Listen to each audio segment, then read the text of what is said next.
அனைவருக்கும் வணக்கம். இது meet TNPSC meet your whole here. 10ஆம் வகுப்பு பொதுத்தமிழில் அழகு 1ல் ஒரு டெஸ்ட் பார்க்குறோம். 500 பிரித்தால் எப்படி எழுதுறது? 5 + குறுமை + 100.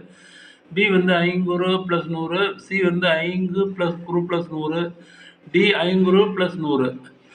நாடும் மொழியும் நமதிரு கண்கள் என்றவர் யார்? நாடும் மொழியும் நமதிரு கண்கள் என்றவர் A Bharathiyar, B Bharathidasan, A B Bharathiyar, C Suratha, D Namakkal Kavignar. 500 பிரித்தால் பெறுவது எப்படி?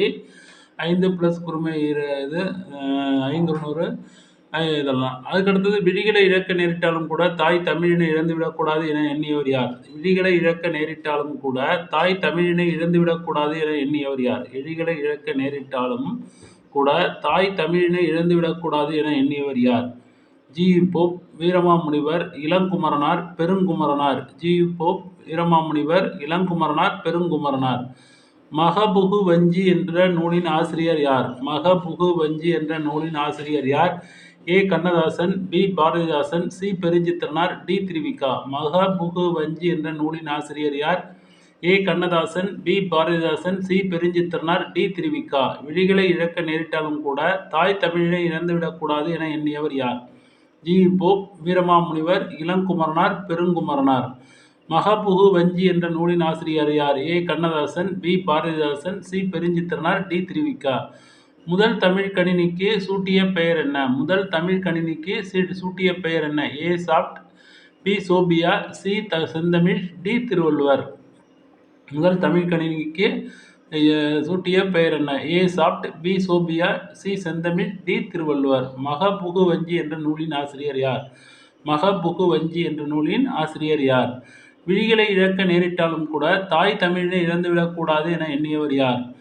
நாடும் மொழியும் நமதிரு கண்கள் என்றவர் யார்? 500 பிரித்தால் பொருள் வருவது என்ன?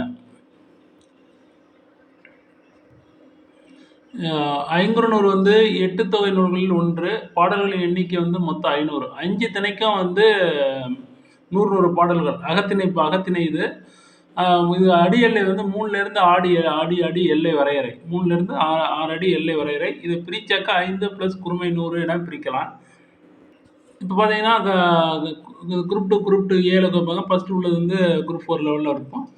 குறிஞ்சி கபிலர், குறிஞ்சி திணையை பாடியவர் கபிலர். வயலில் ரோட்லாம் ஓரம் போன்னு சொல்லுவாங்க.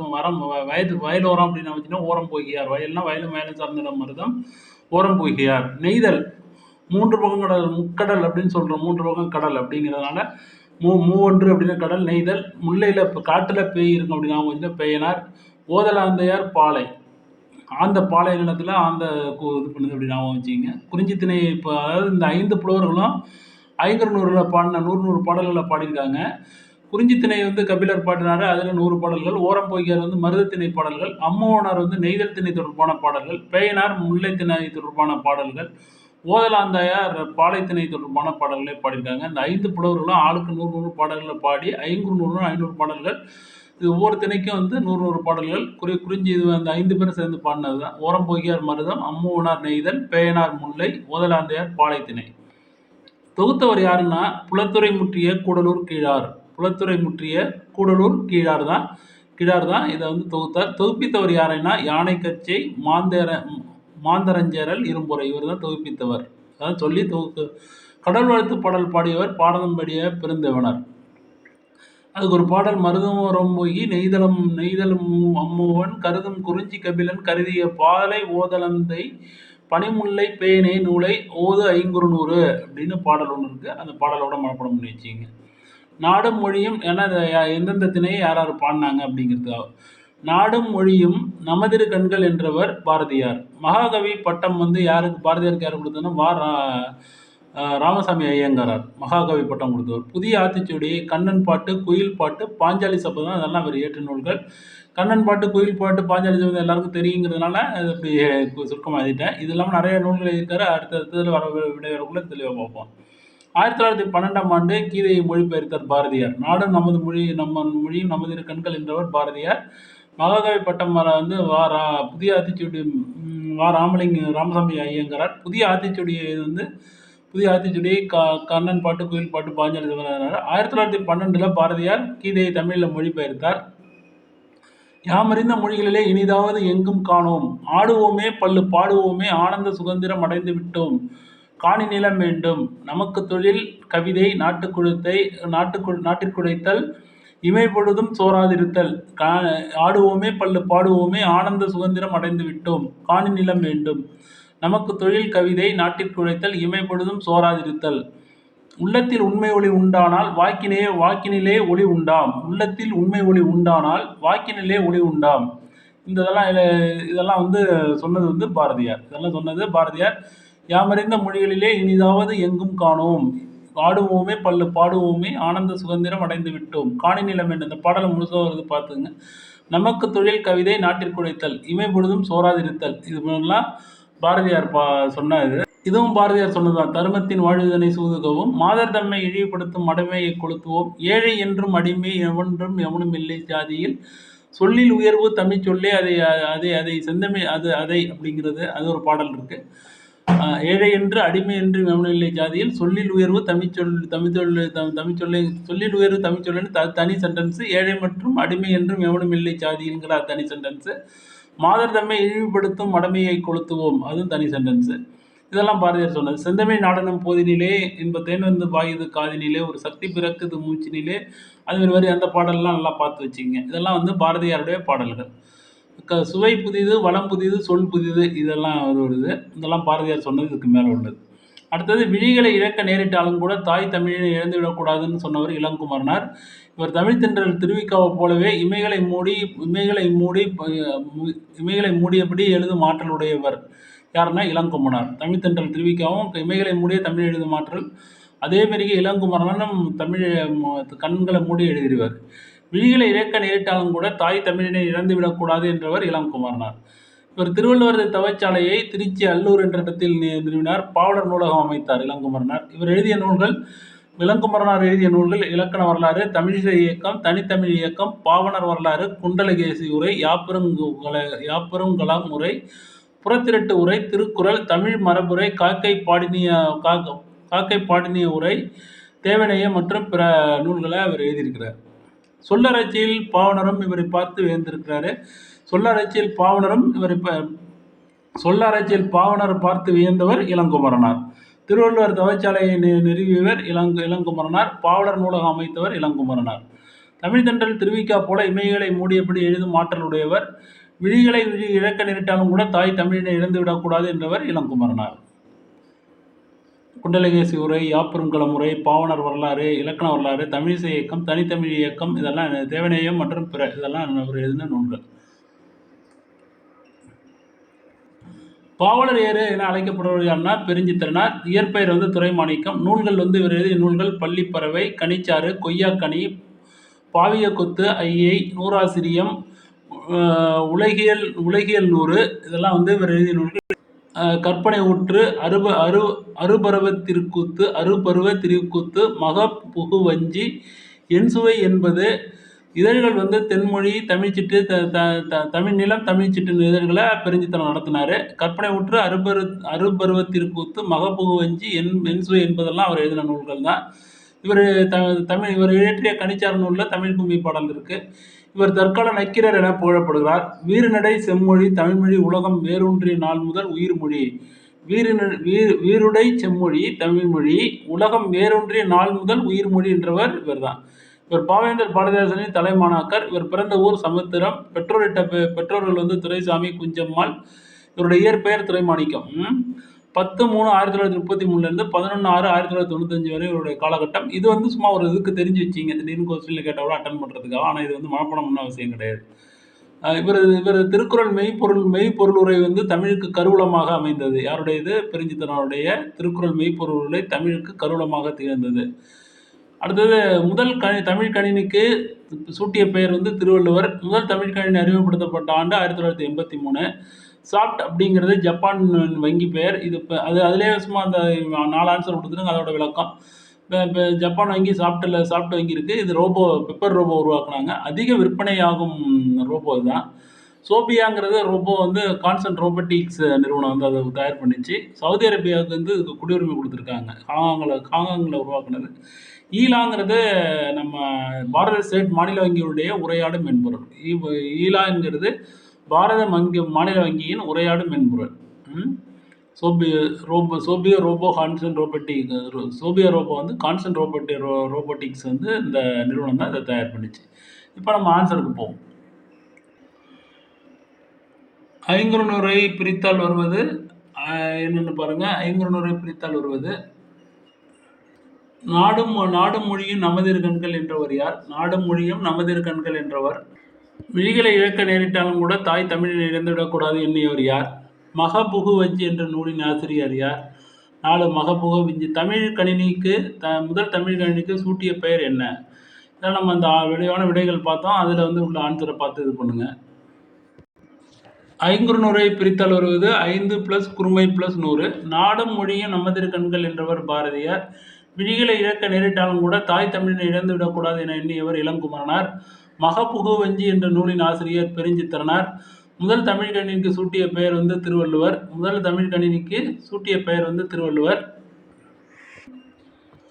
நீங்கள் வீட்டில் இருந்தே டிஎன்பிசியில் வந்து பாஸ் பண்ணலாம். அதுக்கான இது வந்து நம்ம ஸ்டெப்பு தான் எடுத்துக்கிட்டு இருக்கோம். ஒரு குறிப்பிட்ட நபர்களுக்கு மட்டும் தான் நம்ம கோச்சிங். ஏன்னா எல்லாரையும் நம்ம இது பண்ண முடியாது. அதனால் வந்து நம்ம பிரிண்ட் அவுட் எடுக்கணும். நிறையா ஜெராக்ஸ் மிஷின்லாம் வாங்க வேண்டியிருக்கு. அதெல்லாம் பார்த்துட்டு உங்களுக்கு வந்து ஒரு குறிப்பிட்ட நபர்களை மட்டும் தான் நம்ம கோச்சிங் இதில் சேர்க்க போகிறோம். ஃபஸ்ட்டு வந்து தமிழில் 100க்கு 100 பேட்ச் வந்து ஃபஸ்ட் எடுக்கவும் நம்ம இது பண்ணுறோம், ஸ்டார்ட் பண்ணுறோம். அது வந்து எப்படி நம்ம ஒரு செட்டப் அந்த டெஸ்ட்டு செட்டப் எப்படி இருக்குது அப்படின்ட்டு பார்க்குறோம். எல்லோரும் சேர்ந்ததுக்கு பிறகு குறிப்பிட்ட பேர் சேர்ந்த பிறகு அதுக்கு பிறகு நம்ம இது யாரையும் புதுசாக சேர்க்க போகிறது கிடையாது. ஆனால் வந்து நான் எப்பயுமே இந்த எக்ஸாம் டயத்தில் சில பேர் வந்து கோச்சிங் சென்டர் ஆரம்பிப்பாங்க. நிறைய எங்கள் ஊரில் பார்ப்போம், நோட்டீஸ் எல்லாம் அடித்து ஒட்டுவாங்க. அப்போ அந்த எக்ஸாம் டயத்தில் விட்டுட்டு மற்ற டயத்தில் நான் வந்து எக்ஸாம் இல்லாத டயத்தில் நான் எப்பயும் கோச்சிங்கே ஆரம்பிப்பேன். ஏன்னா வந்து இப்போலேருந்து படித்தா தான் நம்ம அந்த இதுக்கு போக முடியும். நெல் தெளிக்கிற காலத்தில் விட்டு அறுவடை பண்ணுற காலத்தில் போய் நின்னோம்னா ஆகாது. அதனால் வந்து இன்னொன்று என்னென்னாக்கா இலவச கோச்சிங்னு சொல்லுவாங்க. அதெல்லாம் போனோம்னா உங்களுக்கே வந்து நம்ம உங்களுக்கும் ஒரு இது இருக்காது. எனக்கும் வந்து என்னடா அப்படின்னு ரொம்ப இது பண்ண மாட்டோம். அதனால் வந்து கேர் பண்ணி பண்ண மாட்டோம். அதனால் வந்து இந்த ஃப்ரீனா ரொம்ப இது இல்லாமல் ஒரு குறைவான கட்டணம் அதுமாரி பண்ணிக்கிட்டு நம்ம இது பண்ணுறோம். நீங்கள் வந்து வெளியூரில் போய் தங்கி படிச்சிங்கன்னா எவ்வளோ செலவாகும் அப்படிங்கிற பார்த்தீங்கன்னா, நீங்கள் படிப்புக்காக ஏதாவது கொஞ்ச நாள் செலவு பண்ணணும். ரொம்ப பணம் பார்க்கக்கூடாது. சின்ன விஷயம். ரொம்ப கம்மியான அமௌண்ட்டு தான் அவங்களுக்கு வந்து இது பண்ணுறோம். அது இப்போ வந்து 100க்கு 100 நிச்சயம் தமிழ் பொதுத் தேர்வில் வந்து வீட்டிலிருந்து படித்து பயன்பெற வந்து எப்படி நம்ம இது பண்ணுறோம் அப்படின்னா, 200 வினாக்கள் ஒரு மதிப்பெண் அடிப்படையில் கேள்வி வீட்டிற்கு அனுப்பிட்டுருவோம். அதற்கு நீங்கள் இந்த முந்தி பார்த்தோம்னா அதுமாரி விளக்கமான விரிவான பதிலை எனக்கு வாட்ஸ்அப் பிடிஎஃபாவோ அல்லது ஃபோட்டோ வடிவிலோ அல்லது நேரடியாகவோ அல்லது இமெயில் மூலயமா அனுப்பலாம். 200 வினாக்கள் அந்த 1 200க்கு இப்போ 200க்கு மேலேயும் உள்ள வினாக்கள் கேட்டிருக்கோம். அது எந்தெந்த இதுன்னு பார்த்தீங்கன்னாக்கா 10ஆம் வகுப்பு புதிய பாடத்திட்டம், 9ஆம் வகுப்பு, 8ஆம் வகுப்பு, எல்லா வகுப்போட புதிய பாடத்திட்டம், பழைய பாடத்திட்டத்தில் உள்ள கொஸ்டின்ஸு எல்லாம் இருக்கும். எல்லாமே ஒன் வேர்டு கொஸ்டின்ஸாக இருக்கும். இப்போ எடுத்துக்காட்டு பார்த்தீங்கன்னா, விசாரணை கமிஷன் என்ற நாவலின் ஆசிரியர் யாருன்னு நான் கேட்டிருப்பேன். அது உங்கள் சொந்த கையெழுத்தில் எழுதி அனுப்பணும். இதெல்லாம் நீங்கள் வந்து கொஞ்சம் கூட இதுமாரி பண்ண முடியாதுன்னு விட்டுருங்க. இது வந்து நான் வந்து ஒரு இதுக்காக பண்ணல. கண்டிப்பாக நம்ம இன்ஸ்டியூட் நிறைய பேர் வந்து போய் இன்ஸ்டியூட் அங்கே இங்கே படிக்கிறாங்க. அது வீட்டில் இருந்து இதை படித்து பாஸ் பண்ண வைக்கணும் அப்படிங்கிறதுக்காக தான் நான் இதை பண்ணுறேன். அது ஒரு எனக்கு வந்து ஒரு இந்த எக்ஸாம் வந்து இவ்வளோ பேர் இன்ஸ்டியூட்டுக்கு கொண்டு காசை இவ்வளோ கொட்ட வேண்டியதில்லை, தேவையில்லை அப்படிங்கிறதுக்காக நான் சொல்கிறேன். இதேமாதிரி நீங்கள் எழுதி கண்டிப்பாக உங்கள் சொந்த கையெழுத்தில் எழுதி அனுப்பணும். அப்படி உங்கள்கிட்ட வந்து ரிசீவ் பண்ணுறது நான் பண்ணிக்கிறேன். அது எப்படி பண்ணுறேன்ட்டு நான் உங்கள்கிட்ட சொல்கிறேன். ஸோ அப்படி நேரடியாக கொடுக்கணுன்னா நான் உங்கள்கிட்ட ரிசீவ் பண்ணுறதுக்கான இது அமைப்பு வந்து தமிழ்நாடு பூராவே நான் எங்கன்னு சொல்லுவேன். குறிப்பிட்ட பேர் தான் நான் இது பண்ண போகிறேன். அதை நல்லா சொல்லிடுறேன். குறிப்பிட்ட பேர் தான் சொல்லுவேன். அது இது வந்து யார் உதாசீனமாக நடத்துகிறாங்கன்னா தயவு செய்து சேர வேண்டிய தேவையே கிடையாது. நான் அதேமாரி இது கிடையாது.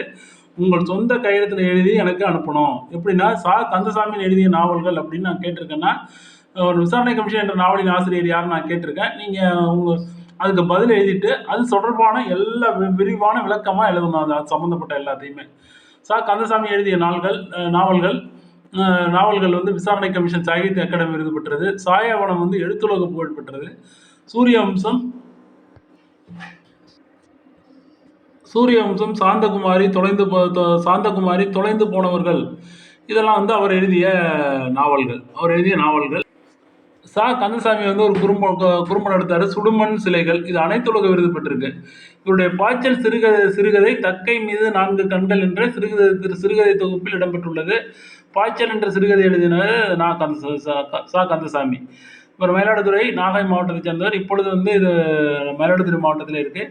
இது ஒன்று தெரிஞ்சுக்கிங்க, இதுமாரி நான் கந்தசாமி பற்றி உங்களுக்கு என்னென்ன விஷயங்கள் தெரியுமோ எல்லாத்தையும் எழுதிடணும். புக்கை பார்த்து 10th புக்கில் தான் இருக்குது. 10th புக்கு நான் எந்த புக்கை சொல்கிறேனோ அந்த புக்கை எழுதினா போதும். அந்த புக்கில் கந்தசாமி என்னென்ன எழுதியிருக்காரோ அதை மட்டும் எழுதினா போதும். ஒருவேளை குரூப் 2, குரூப் 1 இதுக்கெல்லாம் போனோம்னா எக்ஸ்ட்ரா நீங்கள் இது பண்ணுறதுனால தப்பு கிடையாது. நீங்கள் எழுத அனுப்புறதுக்கு உங்களுக்கு சிறப்பு பரிசுகள்லாம் உண்டு.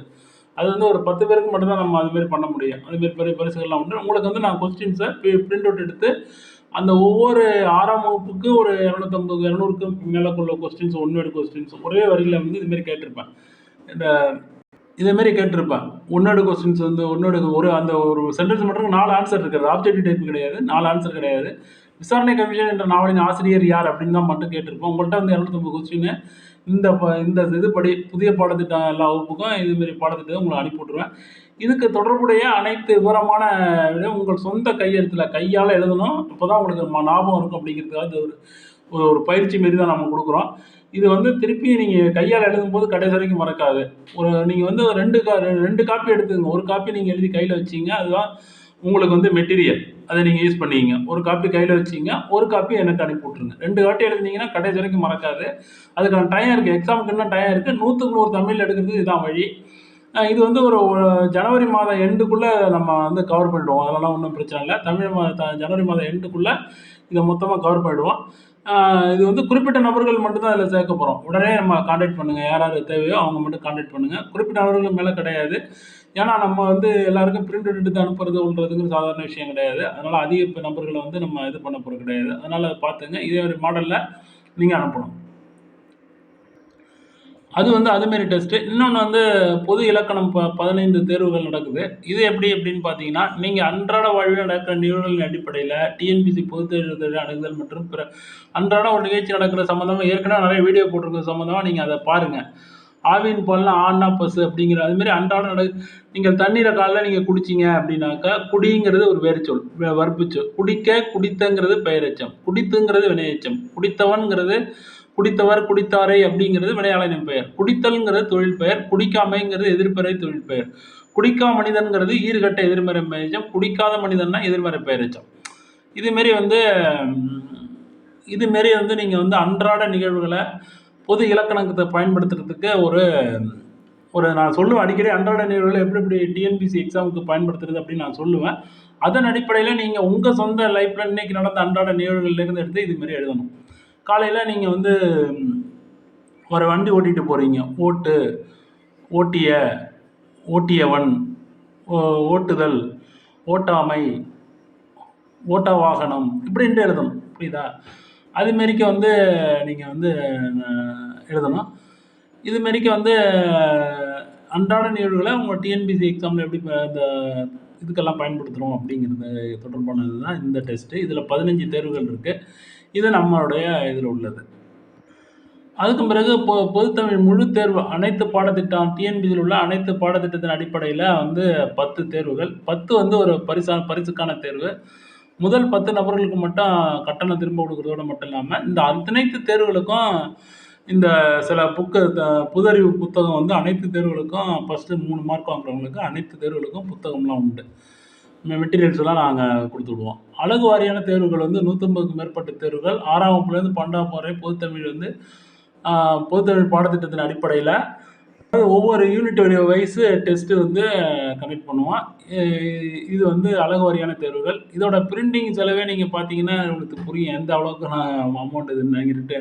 நீங்கள் வேலை கிடைச்சது பிறகு கொடுக்குறீங்களா அதுதான் கட்டணம் என்னை பொறுத்த வரைக்கும். இது நம்ம பிரிண்டிங் செலவெல்லாம் இருக்குது. அந்த செலவுக்காக இது வந்து குறிப்பிட்ட நபர்கள் மட்டும்தான் நம்ம இது பண்ண போகிறோம். அதை பார்த்துங்க. பிரிண்டர்லாம் வாங்க போகிறோம். இப்போ நான் கம்ப்யூட்டர் வாங்கிட்டேன், பிரிண்டர் வாங்க போகிறோம். பிரிண்டருக்கான செலவுகளுக்கு மட்டும்தான் நம்ம இது பண்ணுறோம். ஆனால் நீங்கள் படித்து பாஸ் பண்ணதுக்கு பிறகு நீங்கள் கட்டணத்தை சொல்லுங்கள். ஏன்னா நான் வந்து உங்கள்கிட்ட வந்து ஒரு நேர்மையான முறையில் பண்ணுவோன்ட்டு நான் நினைக்கிறேன்.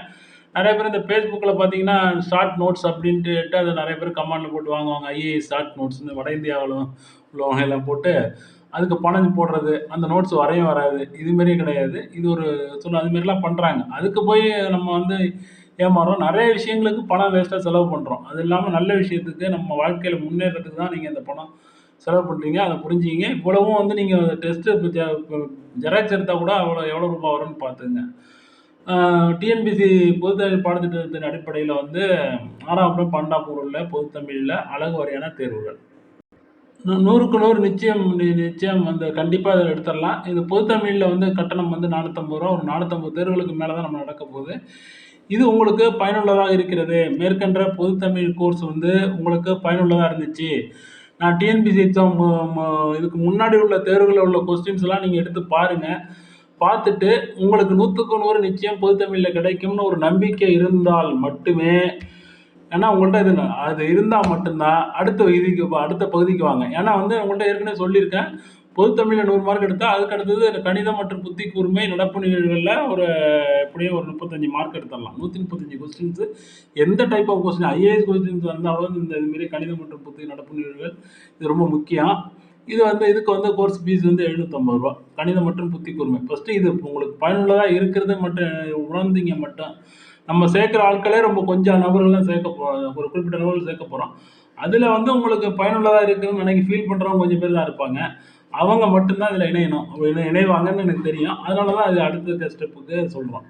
பகுதி 2 இதுக்கு தனி வரலாறு, புவியியல், குடிமியல், பொருளாதாரம், அறிவியல் மற்றும் பிறவுக்கு 360. மொத்த கட்டணமே பார்த்தீங்கன்னா ரொம்ப கம்மியாக தான் இருக்கும். இதை நீங்கள் இது பண்ணிவிடுங்க. நீங்கள் வந்து ஃபஸ்ட் எடுக்கும் இது உங்களுக்கு பயனுள்ளதாக இருந்தது, நான் இதன் மூலம் நிறைய விஷயங்களை தெரிஞ்சுக்கிட்டேன் அப்படின்னு நீங்கள் ஃபீல் பண்ணால் மட்டும்தான் உங்களுக்கு கட்டாயம் கிடையாது. அதுக்கடுத்தது இது உங்களுக்கு பயனுள்ளதாக இருக்கிறது என உணர்ந்தால் மட்டும் இந்த கோர்ஸுக்கு வாங்க.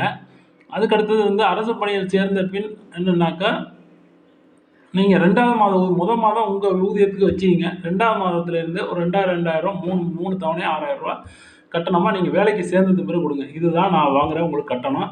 மேலே உள்ளதெல்லாம் எனக்கு பிரிண்டிங் சார்ஜு, உங்களுக்கு அனுப்புகிற இந்த கொஸ்டின்ஸ் அனுப்புறது இதுதான். யார் இதில் பிடிஎஃப் எடுத்தா பிரிண்ட் அவுட் எடுத்துக்கன்னு சொன்னீங்கன்னா பிரிண்ட் அவுட் எடுத்து அனுப்பி விட்டுறேன். அப்படி இல்லை அப்படின்னாக்கா உங்களுக்கு மெயிலுக்கு அனுப்பிவிடணும் அனுப்பி விட்டுறேன். நேரடியாக தான் அனுப்பணும் அப்படின்னு சொன்னீங்கனாலும் அனுப்பி விட்றேன். அந்த அனுப்புகிற செலவு போகிறது வர்றதுக்கு இந்த டெஸ்ட்டுக்கு ஆகிற செலவு தான் இது. இதுக்கு மேலே அதிகமானுச்சு நீங்கள் கொடுத்த கட்டணத்தோட அதிகமானுச்சுன்னா நீங்கள் கொஞ்சம் பார்த்துங்க எப்படின்ட்டு. நீங்கள் வந்து பாஸ் பண்ணதுக்கு பிறகு இந்த அமௌண்ட்டை வந்து எனக்கு கட்டணமாக கண்டிப்பாக கொடுத்துருங்க. உங்கள் மனசில் வந்து இதுமாரி என்னால் தான் உங்களுக்கு இப்படி நடந்தது, இந்த விஷயங்கள் நிறையா தெரிஞ்சுக்கிட்டோம் அப்படின்னு நினச்சா இதை நீங்கள் கண்டிப்பாக செய்யுங்க. இப்போ வந்து இதுலேருந்து நம்ம கொஸ்டின்ஸ் இந்த விரிவாக எழுதுனீங்கல்ல, அதில் உள்ள கொஸ்டின்ஸ் பார்ப்போம். திருவள்ளுவர் தவச்சாலையை இப்படி நான் வந்து நீங்கள் விரிவாக எழுதுறதுனால நம்ம பொதுத்தமிழில் கொஸ்டின்ஸ் வந்து இப்படி தான் எடுக்க போகிறோம். நீங்கள் எதை விரிவாக எழுதிருக்கீங்களோ அதுலேருந்து தான் கொஸ்டின்ஸ் வரப்போகுது. இப்போ நான் விரிவாக எழுதுனதுலேருந்து திருவள்ளுவர் தவச்சாலையை இளங்குமரனார் எங்கு அமைத்தார்? A Chennai, B Trichy, C Thiruvarur, D Vellore. சூரிய வம்சம் என்ற நாவலின் ஆசிரியர் யார்? மு மேத்தா, சாண்டில்யன், து ஜானகிராமன், சா கந்தசாமி. குடிக்காமை என்ற எதிர்மறை தொழில் பெயரின் வேர்ச்சொல் இது. குடிக்க, பி குடித்து, சி குடி குடித்தல், சி குடி குடித்தல், சி குடி, டி குடித்தல். இதில் வந்து எதிர்மறை தொழில் பெயர் என்ன அப்படின்னு பாருங்க.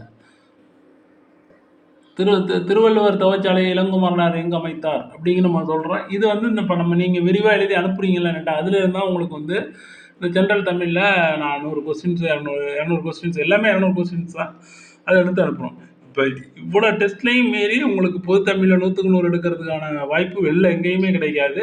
இது 100க்கு 100 கண்டிப்பாக உங்களை டெஸ்ட்டில் எடுக்க வச்சுருவோம். அதான் நம்மளோட நோக்கம். எதுக்கு இதை இப்படி நம்ம பண்ணுறோம் அப்படின்னா நிறைய பேர் எனக்கே ஒரு கோபம். சில பேர் பார்த்தீங்கன்னா நல்ல அறிவு இருக்குது, ஆனால் வந்து நம்ம எண்ணங்களில் மாற்றத்தை கொண்டு வரோம். நல்ல நாலேஜ் நல்ல அறிவு உள்ளவங்க கூட சும்மா போயிட்டு பணத்தை வேஸ்ட் பண்ணிட்டு செலவு பண்ணிட்டு அதில் பண்ண வேண்டியதான். அவங்களும் ஒரு பிழைப்பு இருக்கணும், அதுக்காக சொல்லலை. அந்த இதை வந்து நம்ம ஏன் கட்டணம் இல்லாமல் நிறைய பேர் வந்து பணம் கட்ட முடியாமல் நிறைய பேர் வந்து பணம் இருக்கிறவங்க கொண்ட குறிப்பிட்ட எந்த இன்ஸ்டியூட்டையும் குறிப்பிட்டு சொல்லலை. பணம் இருக்கிறவங்க வந்து கொண்ட பணம் சேர்த்து நிறைய கட்டணத்தை கொடுத்து படிக்க வைக்கிறாங்க. அதுமாரி எந்த ஒரு செலவும் இல்லாமல் வீட்டில் இருந்தபடி கம்மியான செலவில் இந்த பணத்தை கட்டினா தான் உங்களுக்கு படிக்கணும்னு தோணும். அதுக்காக தான் இது பண்ணுறோம். அதனால் கண்டினியூவாக யாருக்கு விருப்பம் இருக்கோ இணைஞ்சிருங்க. ரொம்ப நன்றி. Thank you so much. ரொம்ப ரொம்ப நன்றி.